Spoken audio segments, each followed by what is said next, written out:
So our next topic is religion, communalism, and politics.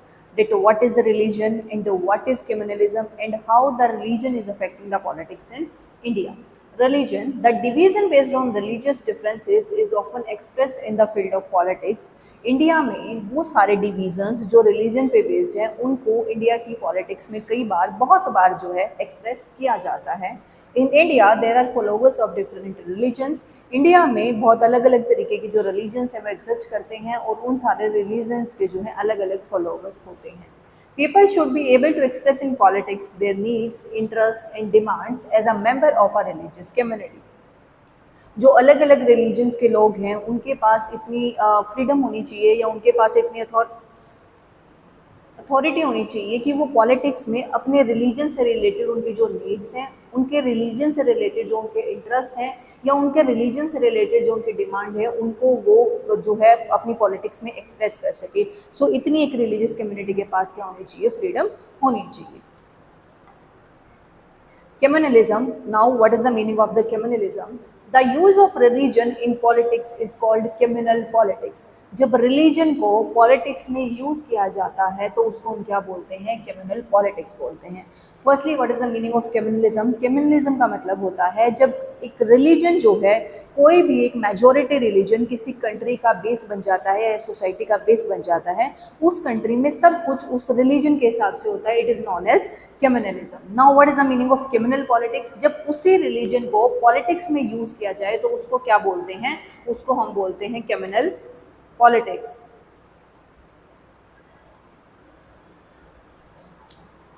Sir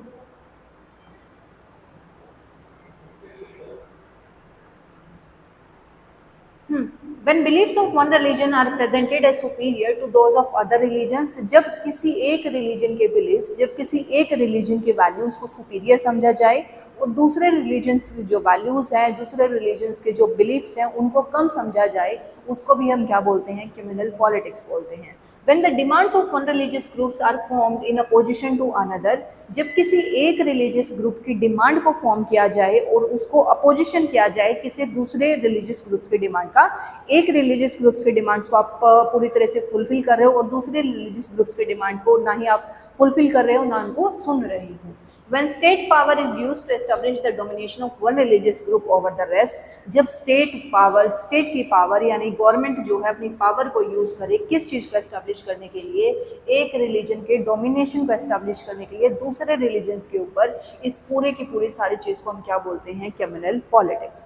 so basically communalism का मतलब क्या होता है, कम्युनलिज्म का मतलब होता है कि जब रिलीजन हमारी सोसाइटी में हर चीज़ का बेस बन जाए, चाहे वो रिलीजन कोई भी हो, चाहे वो मेजोरिटी में हो चाहे वो माइनॉरिटी में हो, जब किसी एक रिलीजन को जो है सब कुछ समझा जाने लगे उस सोसाइटी में, तो वो होता है क्या, उसका मतलब होता है कम्युनलिज्म. और कम्युनलिज्म पॉलिटिक्स क्या होती है, जब एक रिलीजन को या किसी भी रिलीजन को पॉलिटिक्स में यूज़ किया जाता है तो वो कम्युनल पॉलिटिक्स होती है.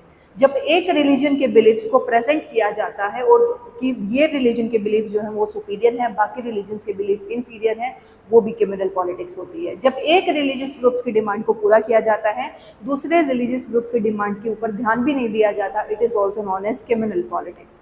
जब स्टेट की पावर को, गवर्नमेंट की पावर को यूज़ किया जाता है एक रिलीजन के डोमिनेशन को एस्टैब्लिश करने के लिए दूसरे रिलीजन के ऊपर, it is also known as the communal politics. So this is your concept of the communal politics.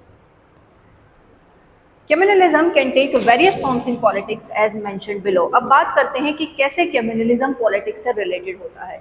Communalism यानी रिलीजन जो है वो पॉलिटिक्स में अलग अलग तरीके की जो है फॉर्म ले सकता है, अलग अलग तरीके की शेप ले सकता है, जैसा कि नीचे मेंशन किया गया है. First, the most common expression of communalism is in everyday believes that involve religious prejudices, stereotypes of religious communities and belief in the superiority of one's religion over other religion.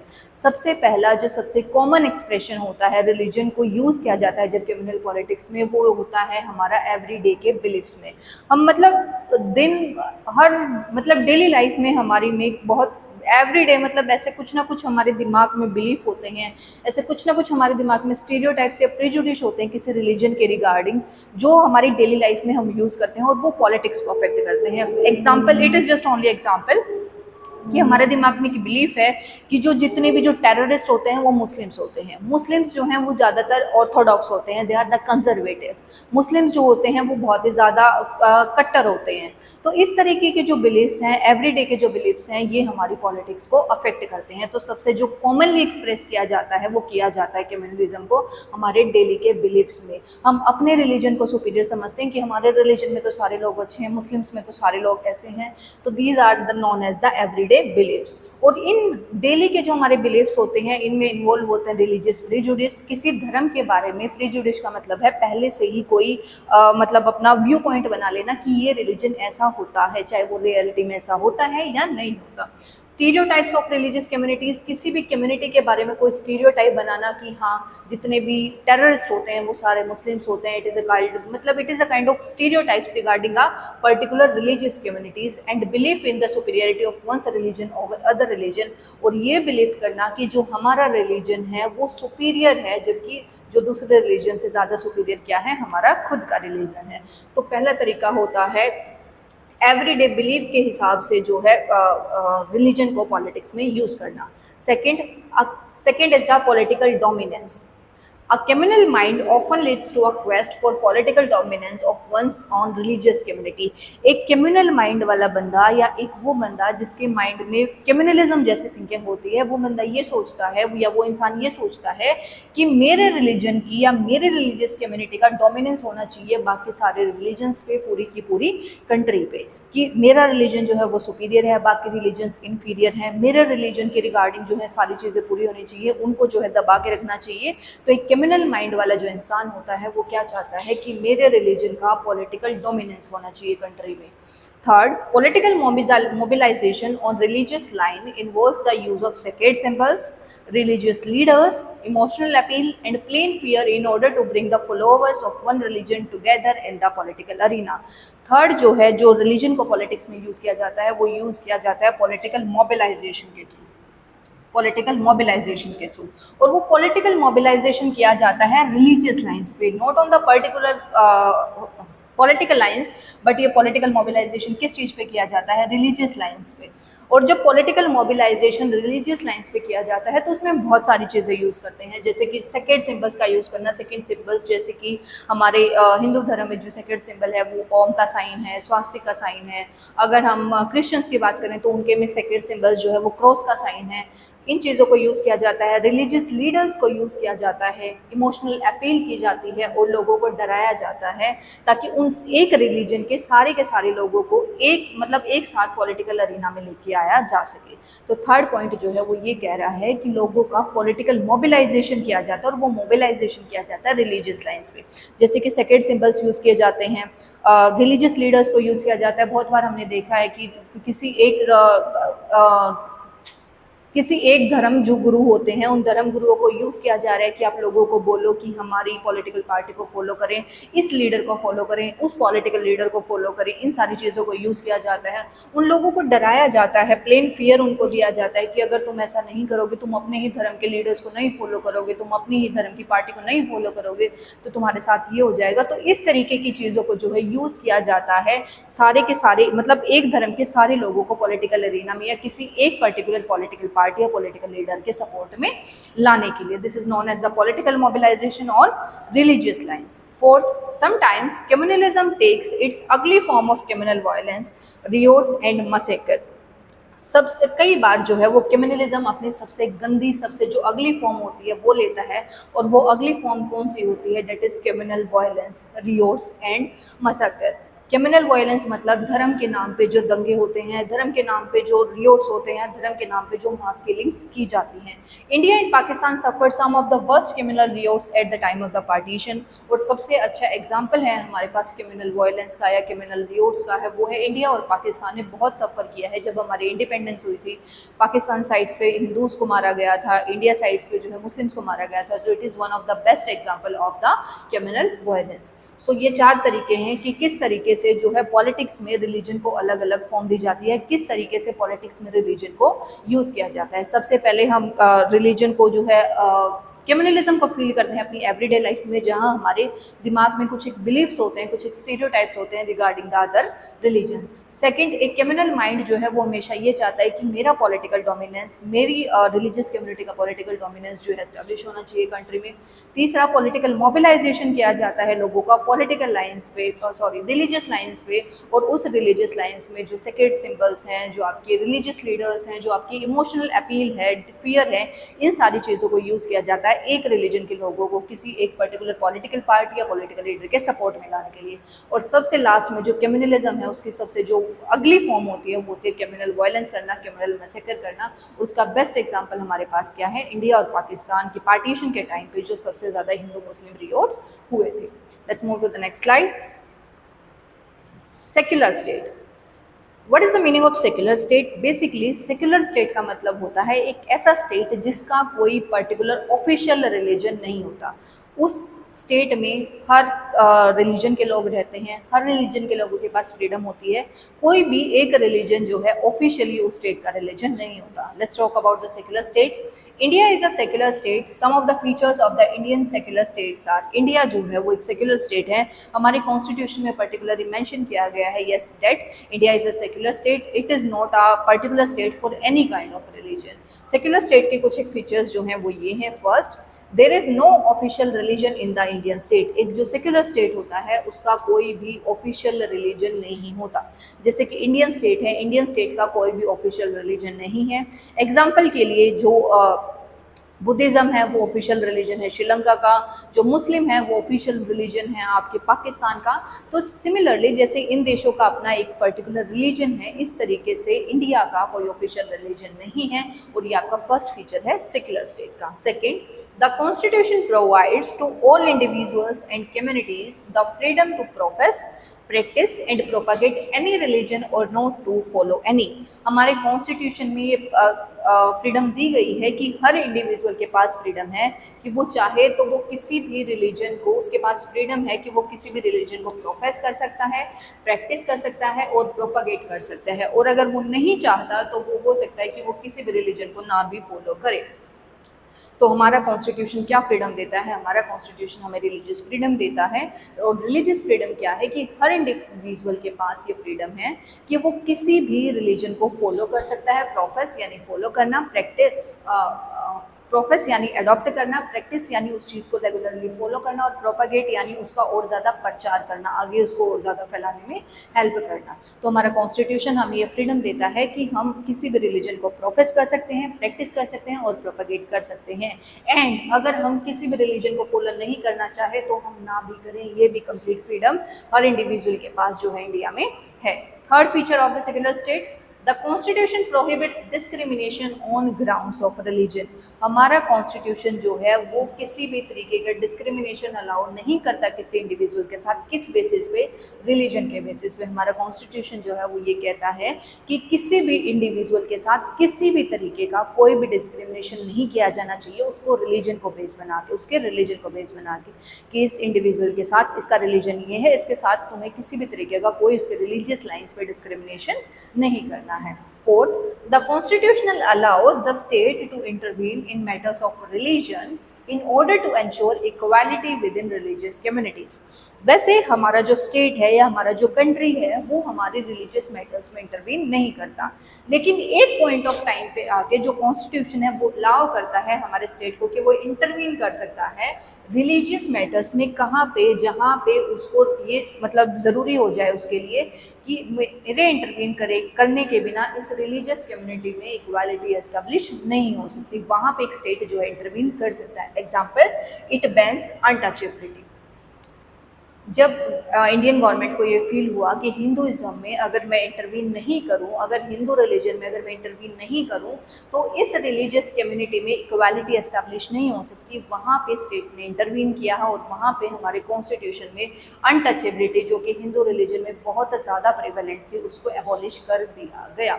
So fourth point ये बोल रहा है कि वैसे state हमारे religious matters में interfere नहीं करता, लेकिन अगर स्टेट को लगे कि उसके इंटरवीन किए बिना किसी रिलीजियस कम्युनिटी में इक्वालिटी एस्टैब्लिश करना पॉसिबल नहीं है, तो उस पॉइंट ऑफ टाइम पे आके स्टेट किसी भी रिलीजियस कम्युनिटी की किसी भी रिलीजियस मैटर्स में जो है इंटरवीन कर सकता है।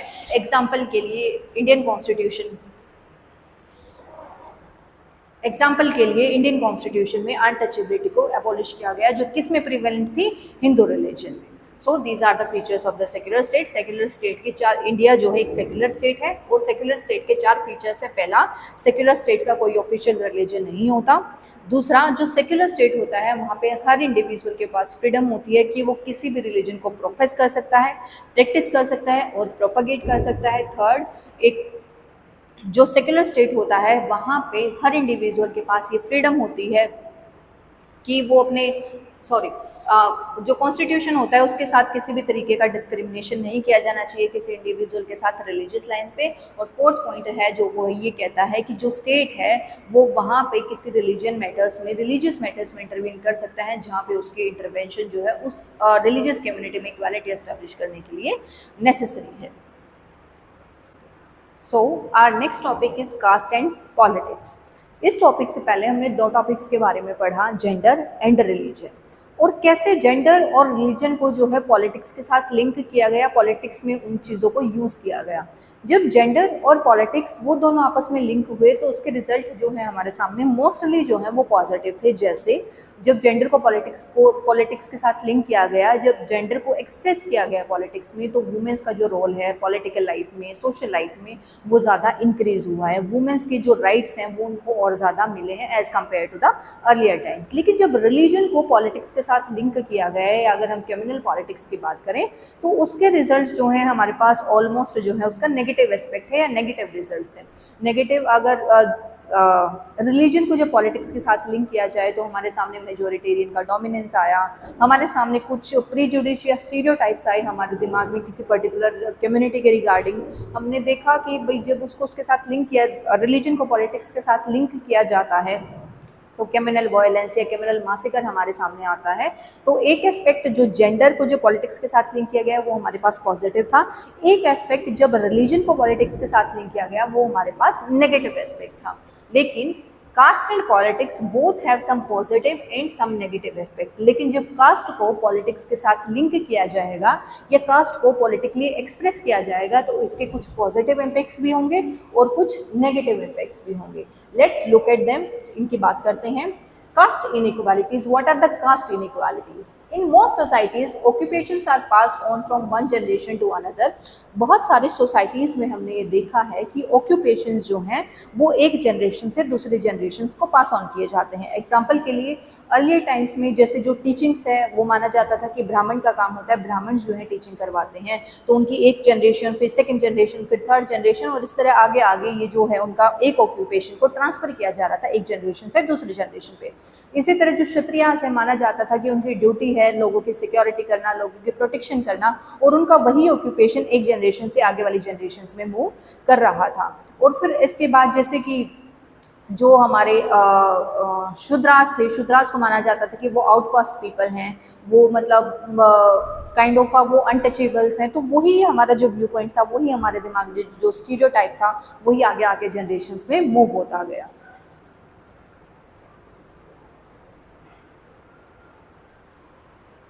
Similarly the caste system is an extreme form of this. जिस तरह एक ऑक्यूपेशन जो है एक जनरेशन से दूसरी जनरेशन में मूव कर रहे थे, इसी तरीके से जो कास्ट सिस्टम है वो भी इवॉल्व हुआ। वो एक जनरेशन से अगली जनरेशन के पास आया, उससे अगली जनरेशन से उसके अगली जनरेशन के पास आया, और ये कास्ट सिस्टम जो है हम आज तक फॉलो करते हुए आ रहे हैं। In this system, members of the same caste group were supposed to form a social community. Caste system में जो एक सेम ग्रुप के जो या सेम कास्ट के जो मेंबर होते हैं उनको माना जाता है कि वो अपनी एक सोशल कम्युनिटी बना लें, कि तुम सिर्फ एक सोशल कम्युनिटी या एक कास्ट से बिलोंग करते हो, डेट प्रैक्टिस द सेम और सिमिलर ऑक्यूपेशन। और वो सोशल कम्युनिटी किसकी होगी? जिनका सेम ऑक्यूपेशन होगा, जो लोग सेम ऑक्यूपेशन फॉलो करते होंगे, married within their own caste. और वो लोग जब उनकी मैरिजेस होंगी तो वो अपनी खुद की कास्ट ग्रुप में ही मैरिज करेंगे। Did not eat with members from other caste group, और ना ही जो दूसरी कास्ट ग्रुप के मेंबर्स हैं उनके साथ बैठ के वो खाना खाएंगे। सो कास्ट इनइक्वालिटीज़ जो है वो कैसे डेवलप हुई? बहुत सारी सोसाइटीज़ में सबसे पहले क्या था? सबसे पहले ऑक्यूपेशंस ट्रांसफ़र होते थे एक जनरेशन से दूसरी जनरेशन पे। धीरे धीरे ये ऑक्यूपेशन ट्रांसफर ने शेप ले ली किस चीज़ की, कास्ट सिस्टम की। अब कास्ट सिस्टम भी जो है एक मतलब जनरेशन से आगे आगे आगे हर जनरेशन में मूव होता जा रहा है। कास्ट सिस्टम में होता क्या है, जो एक सेम कास्ट ग्रुप के मेंबर होते हैं, माना जाता है कि वो मेंबर है किसके, एक ही सोशल कम्युनिटी के वो मेंबर हैं, और वो क्या चीज़ें प्रैक्टिस करते हैं, उनका सेम ऑक्यूपेशन होता है। वो अपने खुद के ही कास्ट ग्रुप में जो है मैरिजेस करते हैं, और वो जो अदर कास्ट ग्रुप है, जो दूसरे कास्ट ग्रुप है, उनके साथ वो खाना वगैरह नहीं खाते, उनके साथ उनके जो मतलब काइंड ऑफ रिलेशंस जो हैं वो ज़्यादा अच्छे या फिर ज़्यादा कोऑपरेटिव नहीं होते। With economic development, large-scale urbanization, growth of literacy and education, occupational mobility, and the weakening of the position of landlords in the villages, the old notion of caste hierarchy are breaking down.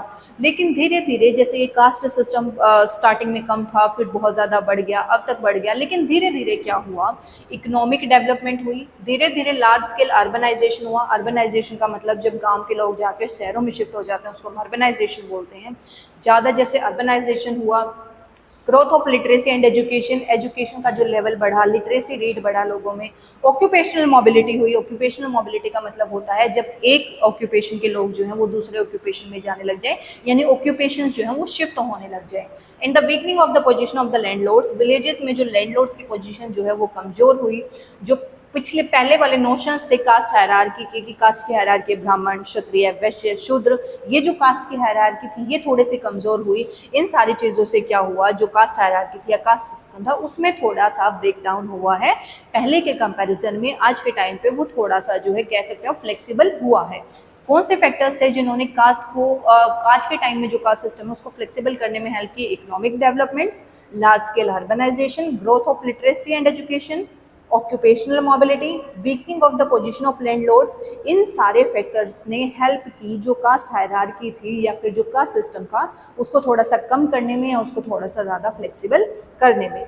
The constitution of India prohibited any caste based discrimination. Indian constitution जो है India में ये चीज़ prohibited है कि आप किसी भी cast पे बेस्ड किसी के साथ किसी भी तरीके का कोई भी डिस्क्रिमिनेशन आप नहीं करेंगे। Indian constitution prohibited caste based discrimination and laid the foundation of policies to reverse the injustice of the caste system।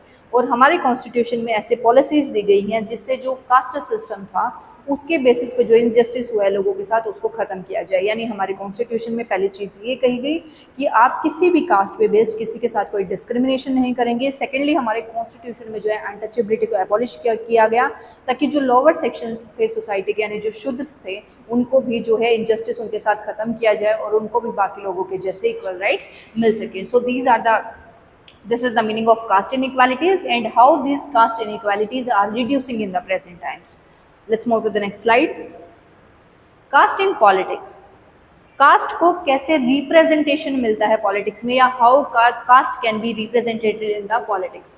Cast can take various forms in politics. Caste जो है पॉलिटिक्स में अलग अलग तरीके की फॉर्म्स ले सकती है, अलग अलग तरीके के टाइप से हो सकती है। First, when parties choose their candidate or when governments are formed, political parties usually take care that representatives of different castes and tribes find a place in it।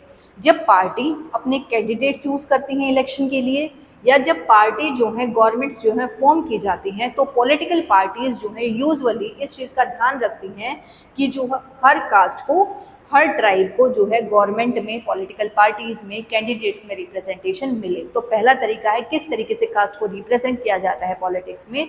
जब भी पार्टी अपने इलेक्शंस के लिए candidate choose करती हैं या जब भी पॉलिटिकल पार्टीज जीतने के बाद अपनी गवर्नमेंट बनाती हैं तो पॉलिटिकल पार्टीज इस चीज़ का बहुत ध्यान रखती हैं कि हर जो कास्ट है हर जो ट्राइब्स है उसको गवर्नमेंट में जो है रिप्रेजेंटेशन मिले। उनका भी उनकी पॉपुलेशन के प्रोपोर्शन के हिसाब से उनको जो है चाहे कैबिनेट है, चाहे काउंसिल ऑफ मिनिस्टर्स है, चाहे गवर्नमेंट है, चाहे एमपीज हैं, एमएलएज हैं, उनमें उनको प्रॉपरली जो है रिप्रेजेंट किया जाए। Second, political parties and candidates in election makes appeals to caste sentiments to win the elections. कई बार हमने देखा है कि जो पॉलिटिकल पार्टीज होती हैं, जो कैंडिडेट्स इलेक्शंस के लिए खड़े होते हैं, वो इलेक्शंस जीतने के लिए लोगों से किस चीज़ पे अपील करते हैं? उनके कास्ट सेंटिमेंट्स पे अपील करते हैं। यानी फॉर एग्जांपल हमारे पास बीएसपी है, Bahujan Samaj party. Bahujan Samaj party mainly एक पार्टी है जो किसके लिए काम करती है? आपके दलित्स के लिए, लोअर कास्ट के लिए। तो वो पार्टी जो है किस चीज़ को यूज़ कर रही है इलेक्शन जीतने के लिए, लोगों के कास्ट सेंटीमेंट को, कि मैं तुम्हारे लिए काम कर रही हूँ, मैं ओबीसी सॉरी एससी और एसटी कास्ट के लिए काम कर रही हूँ, तो एससी और एसटी कास्ट के लोगों को किसको वोट देना चाहिए, बीएसपी को। या अगर कोई कैंडिडेट इलेक्शन में खड़ा होता है तो मतलब हम सोचते हैं कि भाई वो कैंडिडेट हमारी कास्ट से बिलोंग करते हैं तो हम उसको वोट दें। तो इस तरीके की टेक्निक्स जब जो है पॉलिटिकल पार्टीज या कैंडिडेट्स लगाते हैं इलेक्शन जीतने के लिए, कास्ट सेंटीमेंट को वो यूज़ करते हैं इलेक्शंस को जीतने के लिए, इस तरीके से भी कास्ट को पॉलिटिक्स में यूज़ किया जाता है। Next, to gain support, political parties raise caste-based issues during elections to get political support, as the one-man, one-vote system or adult franchise has made the voter more powerful. What is the system of adult franchise? Universal adult franchise का मतलब होता है जब हर individual जिसकी as 18 से ज़्यादा है उसके पास वोटिंग राइट होते हैं बिना किसी भी डिस्क्रिमिनेशन के, और हर इंडिविजुअल के पास जो है वन मैन वन वोट, हर इंडिविजुअल्स के पास एक वोट का अधिकार होता है। ये कंसेप्ट जब से इंट्रोड्यूस हुआ है यूनिवर्सल एडल्ट फ्रेंचाइज या वन मैन वन वोट, तो पॉलिटिकल पार्टीज सपोर्ट पाने के लिए क्या करती हैं, political parties time to time elections के टाइम पे कुछ कास्ट बेस्ड इश्यूज को जो है हाईलाइट करती हैं ताकि उन्हें उस कास्ट कम्युनिटी का, उस कास्ट के लोगों का जो है पॉलिटिकल सपोर्ट मिल सके और वो इलेक्शंस जीत सकें। तो सपोर्ट पाने के लिए पॉलिटिकल पार्टीज इलेक्शंस के टाइम पे क्या करती हैं, कास्ट बेस्ड इश्यूज को हाईलाइट करती हैं, क्योंकि उन्हें पता है कि आज के टाइम पे सबसे ज़्यादा पावरफुल कौन है, आज के टाइम पे सबसे ज़्यादा पावरफुल है वोटर, एक ऑर्डिनरी सिटीजन कंट्री का, और वही ऑर्डिनरी सिटीजन हमें जिता सकता है। तो उस ऑर्डिनरी सिटीजन का सपोर्ट पाने के लिए वो क्या करते हैं, कास्ट बेस्ड इश्यूज को हाईलाइट करते हैं eight the time of the elections. Next point, political parties have made people belonging to lower caste conscious about their rights to vote and their powers. Political parties जो हैं elections के time पे बहुत सारे issues को highlight करती हैं, लोगों में अवेयरनेस लाने की कोशिश करती हैं, लोगों को कॉन्शियस करने की कोशिश करती हैं, और eight the time of elections हमें बहुत सारे नए नए इश्यूज़ के बारे में जो है जानकारी मिलती है through the media, through the release of the political leaders. तो जब वो होता है तो उसके साथ साथ जो वो लोग जो बिलोंग करते हैं लोअर कास्ट से, उनके अंदर भी कॉन्शियसनेस आई, उनके अंदर भी अवेयरनेस आई, उनके राइट्स के बारे में, उनके राइट्स टू वोट के बारे में और उनकी पावर्स के बारे में। तो as compare to the earlier times, political parties के मोबिलाइजेशन की वजह से, पॉलिटिकल पार्टीज के अवेयरनेस की वजह से जो लोअर कास्ट ग्रुप हैं उनमें भी अवेयरनेस आई है उनके राइट्स के रिगार्डिंग, उनके पॉलिटिकल राइट्स के रिगार्डिंग और उनकी पावर्स क्या हैं उनके regarding. So this is how can caste can take various forms in politics. ये 4 पॉइंट्स है कि किस तरीके से जो कास्ट है वो अलग अलग फॉर्म्स ले सकती है पॉलिटिक्स में। सबसे पहले जो पार्टीज हैं वो अपना कैंडिडेट चूज़ करते हैं, या फिर जब वो गवर्नमेंट बनाते हैं तो वो ये मेक श्योर करते हैं कि जो हर कास्ट है, हर जो ट्राइब है उसको प्रॉपरली रिप्रेजेंटेशन मिले हमारी गवर्नमेंट में, हमारे कैंडिडेट्स में। सेकेंडली, जो पॉलिटिकल पार्टीज़ हैं, कैंडिडेट्स हैं, वो लोगों से वोट पाने की कोशिश करते हैं, इलेक्शंस जीतने की कोशिश करते हैं उनके कास्ट सेंटिमेंट्स को यूज़ करके। थर्ड, पॉलिटिकल पार्टीज़ जो है लोगों का सपोर्ट पाने के लिए इलेक्शंस के टाइम पे जानबूझकर जो कास्ट बेस्ड इश्यूज़ हैं उनको हाईलाइट करने की कोशिश करते हैं। फोर्थ, पॉलिटिकल पार्टीज़ जो हैं मतलब उनके प्रोग्राम्स की वजह से, उनके रैलीज़ की वजह से जो लोअर कास्ट के लोग हैं उनके अंदर भी जो है कॉन्शियसनेस आई है और वो अपने राइट्स, अपनी पावर्स के बारे में ज़्यादा जो है अवेयर हुए हैं। So let's move to the next slide.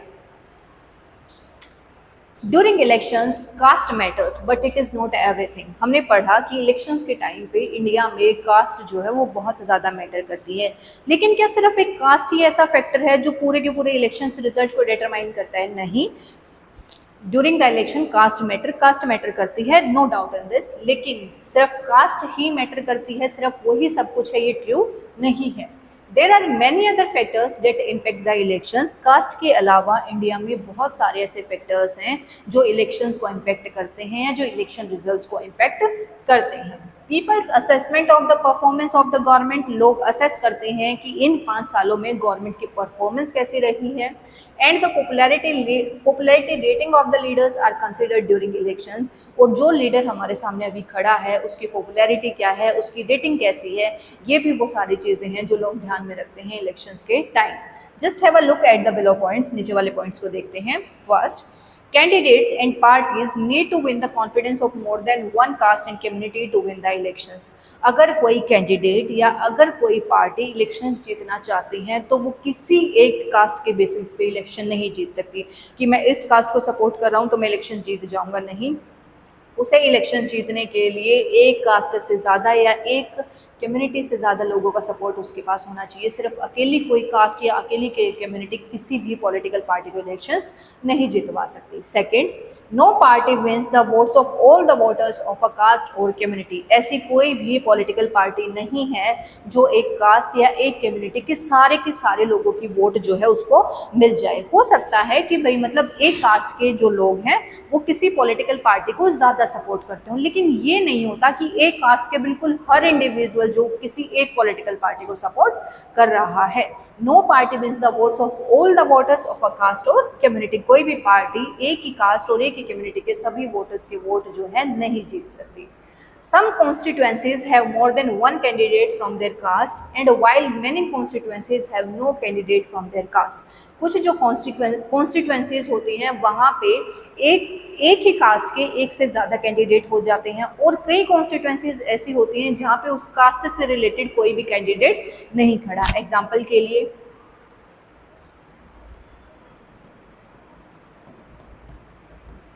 This is the Rohtak constituency, और रोहतक कॉन्स्टिट्यूएंसी से हो सकता है कि जैसे दलित्स के लिए कोई 4 कैंडिडेट 4 पॉलिटिकल पार्टीज ने उतार दिए, तो इनके बीच में कंपटीशन बढ़ेगा। इनके जो दलित्स के वोट हैं वो यहाँ पे शेयर होंगे, क्योंकि एक ही अलग अलग पार्टीज के 4 अलग अलग जो बंदे हैं वो सेम कास्ट से बिलोंग करते हैं। और कई बार जो कॉन्स्टिट्यूएंसीज हैं have no candidate from their caste, और कई बार जैसे होता है किसी दूसरे कॉन्स्टिट्यूएंसी से उस कास्ट का एक भी बंदा जो है इलेक्शंस में ना खड़ा हो।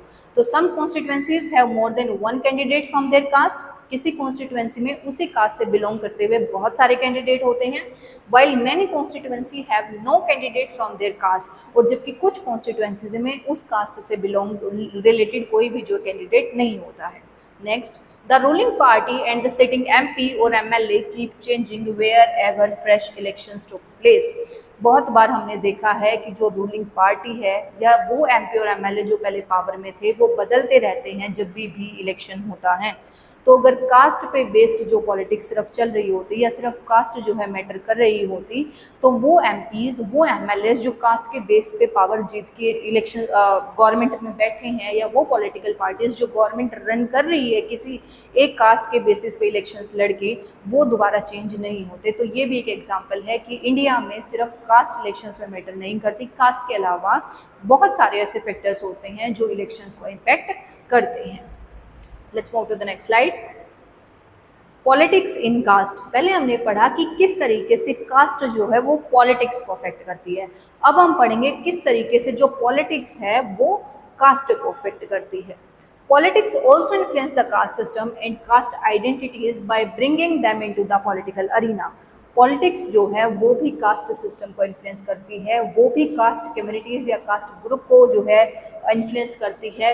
उन चीज़ों को पॉलिटिकल अरीना में इंक्लूड करके, उन चीज़ों को पॉलिटिकल अरीना में इन्वॉल्व करके। Here are few points that support this। यहाँ पे कुछ पॉइंट्स दिए गए हैं जो इस व्यू पॉइंट को सपोर्ट करते हैं कि किस तरीके से जो पॉलिटिक्स है वो कास्ट को यूज़ कर रही है। First, each caste group tries to become bigger by incorporating within its neighboring caste or subcaste। हर जो कास्ट ग्रुप है अपने आप को बड़ा करना चाहता है, अपने साइज को बड़ा करना चाहता है। कैसे? वो इनकॉर्पोरेट करता है, यानी इंक्लूड करता है अपने अंदर कुछ नेबरिंग कास्ट और कुछ सब कास्ट। एग्जाम्पल के लिए अगर हम बात करें, एक ग्रुप है ब्राह्मण्स का। ब्राह्मण्स में सिर्फ एक ब्राह्मण नहीं होते, ब्राह्मण्स जो है वो अपने ग्रुप को बड़ा करना चाहते हैं, जो उसके अंदर ब्राह्मण्स की सब डिविजन्स हैं या फिर ब्राह्मण से रिलेटेड थोड़ी बहुत रिलेटेड जो कास्ट है, तो इस तरीके से वो उन सब को अपने अंदर मर्ज करके एक बड़ी कास्ट या अपने कास्ट ग्रुप को और ज़्यादा बड़ा करना चाहते हैं। Each caste group tries to become bigger. हर जो कास्ट ग्रुप है अपने आप को बड़ा करना चाहता है by incorporating within its neighbouring caste और सब कास्ट। अपने अंदर अपने से रिलेटेड सब कास्ट, अपने से रिलेटेड नेबरिंग कास्ट को इंक्लूड करके। Second point, various caste groups are formed with other caste or communities and then they enter into a dialogue and negotiations। अलग अलग तरीके के जो कास्ट ग्रुप हैं वो मतलब अपना लिंकअप करते हैं किसी दूसरी कास्ट ग्रुप के साथ या किसी दूसरी कम्युनिटी के साथ, और फिर उनके साथ वो डायलॉग करते हैं, नेगोशिएशन करते हैं अपने इंटरेस्ट को प्रमोट करने के लिए। जैसे एग्जांपल के लिए पॉलिटिक्स से रिलेटेड इसका बहुत अच्छा एग्जाम्पल है। 2014 में जब इलेक्शंस हुए थे तो मायावती जो हैं उन्होंने यूपी से जब इलेक्शन लड़ा तो बेसिकली मायावती लीडर्स हैं दलित्स की, लेकिन इस इलेक्शंस में उन्होंने दलित्स के साथ साथ एक दूसरी कम्युनिटी के सपोर्ट को पाने के लिए उन्होंने कहा that I will also work for the welfare of the Muslims. तो उन्होंने लिंकअप किया किसके इंटरेस्ट को, दलित्स और मुस्लिम्स के इंटरेस्ट को, और दोनों कम्युनिटीज़ को एक साथ लाकर वो अपना सपोर्ट बढ़ाना चाहती थी। Various caste groups are formed, एक कास्ट ग्रुप को फॉर्म किया जाता है किसके साथ, दूसरी कास्ट के साथ लिंक किया जाता है या दूसरी कम्युनिटी के साथ लिंक किया जाता है, और फिर वो जो है डायलॉग करते हैं, नेगोशिएशन करते हैं कि कैसे मैं इन 2 या 3 कास्ट या 3 कम्युनिटीज़ का मतलब सपोर्ट पाके इलेक्शंस हम जीत सकते हैं, अपना वोट बैंक हम बढ़ा सकते हैं। Last, new kinds of caste group have come up in the political arena like backward and forward caste group. Present time में कुछ नए कास्ट ग्रुप जो हैं वो आए हैं, सामने आए हैं हमारे पॉलिटिकल अरीना में, जैसे कि बैकवर्ड और फॉरवर्ड कास्ट ग्रुप। मतलब वैसे तो किसी भी कास्ट में कोई ये नहीं होता कि ये बैकवर्ड है, ये फॉरवर्ड है, लेकिन जो पॉलिटिकल लीडर्स हैं वो अपना वोट बैंक बढ़ाने के लिए उन्होंने खुद ही कुछ कास्ट में जो ग्रुप्स क्रिएट कर दिए कि ये इस कास्ट के वो लोग हैं जो बैकवर्ड अभी भी हैं, ये इस कास्ट के वो लोग हैं जो अभी मतलब बैकवर्ड नहीं है, जिनका स्टेटस जो है थोड़ा बहुत ठीक हो चुका है। तो पॉलिटिकल लीडर्स जो हैं अपने बेनिफिट के लिए कास्ट को जो दोबारा अलग अलग पार्ट्स में डिवाइड कर रहे हैं, that is the for example backward and forward caste group. Thus caste plays different kinds of role in politics. तो इस तरीके से हमने देखा जो कास्ट है वो पॉलिटिक्स में अलग अलग तरीके का रोल प्ले करती है। कुछ पॉजिटिव तरीके का रोल होता है, कुछ नेगेटिव तरीके का रोल होता है। पॉजिटिव तरीके का रोल हम कह सकते हैं कि जब से कास्ट को जो है रिप्रेजेंटेशन मिलना शुरू हुआ है पॉलिटिक्स में, या कास्ट इश्यूज़ को उठाना शुरू किया गया है पॉलिटिक्स में, तब से जो कंडीशन है lower sections of the society जैसे दलित्स वगैरह हैं, एससीज हैं, एसटीज़ हैं, ओबीसीज हैं, उनके कंडीशन में काफ़ी ज़्यादा इंप्रूवमेंट हुआ है। उनको डिसीजन मेकिंग प्रोसेस में उनका इन्वॉल्वमेंट जो है बढ़ा है। और इसी तरह अगर हम नेगेटिव इम्पैक्ट्स की बात करें कि कैसे कास्ट और पॉलिटिक्स के इंटरलिंक्ड होने से नेगेटिव इम्पैक्ट्स हमारे सामने आए हैं, तो आज के टाइम पे जब हम पॉलिटिक्स में देखते हैं या पॉलिटिक्स में मतलब इलेक्शंस होते हैं, कुछ भी होता है, तो सारा का सारा ध्यान लोगों का जो है वो कास्ट पे होता है, ना कि पॉलिटिकल इश्यूज़ पे, ना कि गवर्नमेंट की परफॉर्मेंस पे। तो इस तरीके से जैसे हमने देखा जेंडर और जेंडर जब पॉलिटिक्स से इन्वॉल्व हुआ तो उसके सारे पॉजिटिव इम्पैक्ट्स थे, रिलीजन जब पॉलिटिक्स से इन्वॉल्व हुआ तो उसके सारे नेगेटिव इम्पैक्ट्स थे।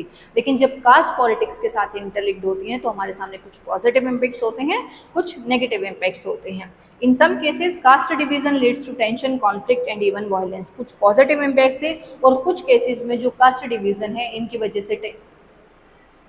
वजह से टेंशन्स इंक्रीज हुए हैं, कॉन्फ्लिक्ट्स इंक्रीज हुए हैं अलग अलग कास्ट कम्युनिटीज़ के बीच में, और कई बार वॉयलेंस भी जो है हमने देखा है। सो thus we ended our chapter, and tomorrow in the next video we'll do the question answers of this chapter. Thank you.